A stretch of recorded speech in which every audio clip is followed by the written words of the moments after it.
बिल्कुल, हम पूरी लंबी कतार देख पा रहे हैं आशुतोष, किस तरीके से अब जब अंदर मंदिर में प्रवेश दिया जा रहा है आम लोगों को, तो श्रद्धालुओं की भीड़ एक साथ आगे की तरफ बढ़ रही है। अगर संभव हो तो जो श्रद्धालु आए हुए हैं उनसे जरा आप बात करें कि वो कहां से आए हुए हैं, कितनी आस्था है मन में, जरा उनसे बात कीजिए।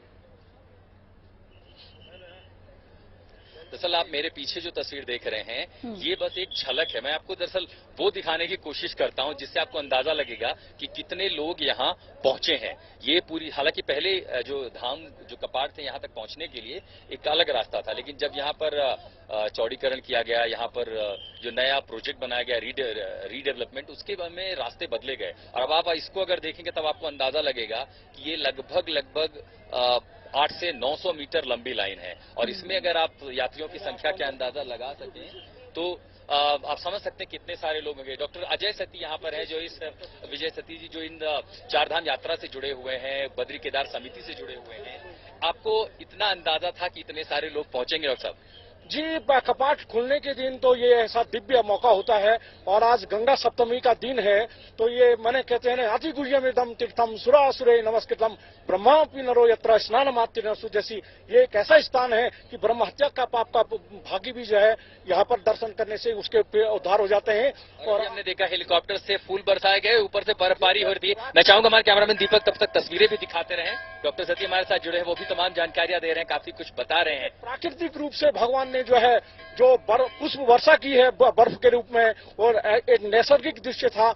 और कपाट खुलने की जो आज प्रक्रिया हुई थी वो ठीक 6:15 पे प्रारंभ हुई थी। और सबसे पहले धर्माधिकारी और बेद पाठी के उसमें श्रीमान रावल जी ने, और जो वहां पर पुजारी लोग थे, उन्होंने जो है सबसे पहले वैदिक मंत्रोच्चार के बीच द्वार पूजा की, और लगभग यानी आधे घंटे तक द्वार पूजा की गई। और इसके बाद जो है रावल जी ने जो है वो उसके बाद जो है यहाँ पर पढ़ा गया, और उसके बाद ठीक 7:10 पे जो मुख्य द्वार है, मुख्य द्वार खोला गया।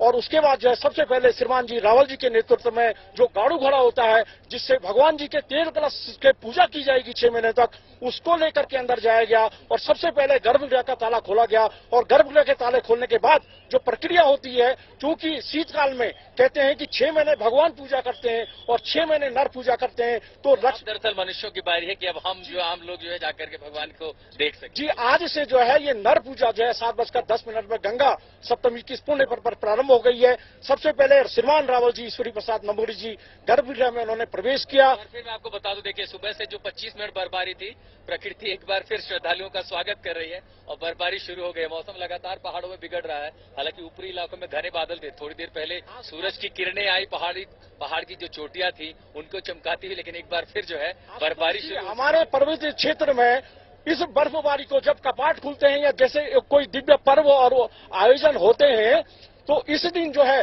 अगर ये बर्फबारी होती है तो इसको शुभ के संकेत के रूप में माना जाता है। शुभ संकेत है स्वागत के लिए। देखिए अब ऐसा मौसम होगा तो कि प्रकृति ये परंपरा पे है, लेकिन इसमें एक दरअसल ये भी बात है कि देखिए लोग जो आते हैं, कई बार स्वास्थ्य की समस्याएं होती हैं, तो सीईओ स्वास्थ्य विभाग के भी यहाँ पर हैं। किस तरह की तैयारियां आप लोग की ओर से की गई हैं? खासकर देखिए श्रद्धालु आते हैं, कई बार लोगों को स्वास्थ्य की शिकायतें। जी, इस बार जो है 6 सिग्मा यहाँ पर हाई ऑल्टीट्यूड मेडिकल सर्विस संभाल रही है, और तकरीबन हमारे हर स्पेशलिस्ट डॉक्टर यहाँ पर मौजूद हैं।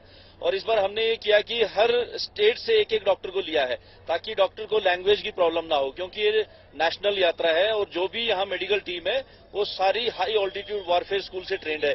सर मौसम खराब हुआ, मान लीजिए अगर बहुत सारे लोग आते हैं, किसी तरह की हिदायत की वो कैसे खुद का बचाव करें कि यात्रा भी पूरी हो और उनका स्वास्थ्य भी जस का तस बना रहे? जी, यात्रियों से हम ये निवेदन करें कि वो भीगे नहीं। अगर वो भीग जाते हैं तो हाइपोथर्मिया होता है, और हाइपोथर्मिया की वजह से फिर फर्दर कार्डियक प्रॉब्लम होती है, या फर्दर उसको फीवर होता है या थकान होती है। तो यात्रियों को कोशिश ये करनी है कि उनको भीगना नहीं है, और भीगने से बचने का सामान अपने साथ जरूर लेके आना है, और साथ में थोड़ा बहुत खाने पीने का, और इसके साथ साथ अपनी जरूरी दवाइयां यहाँ पर वो जरूर लेके आए। देखिए सब जीरो टेम्परेचर है तो कम से कम हाथों में दस्ताने, मोटी जैकेट हो, कोशिश करें सर ढका हुआ हो, और जैसे डॉक्टर साहब बता रहे हैं कि बारिश से बचें। एक तरफ फिर आपको हम तस्वीरें दिखाते हैं, वहां पारंपरिक नृत्य कुमाऊं और गढ़वाल से आई हुई महिलाएं कर रही हैं, और डॉक्टर सती हमारे साथ जुड़े हुए जो तमाम इन वैदिक परंपराओं और रीति रिवाजों के बारे में बता रहे हैं। कई सारे ऐसे लोग हैं डॉक्टर साहब, मन में हमेशा ये सवाल आता है कि देखिए हम तो यहाँ पहुंच गए, बहुत सारे श्रद्धालु पहुंच गए, कुछ लोग इन तैयारियों में होंगे या कई और व्यवस्थाएं होंगी जो उन्हें इस धाम तक नहीं ले आती होगी। कहीं न कहीं कसक रह जाती होगी कि काश हम भी दर्शन कर पाते, उन्हें इस धाम में आने का पुण्य कैसे मिलेगा? देखो कहते हैं स्कंद पुराण में शिव जी ने जो है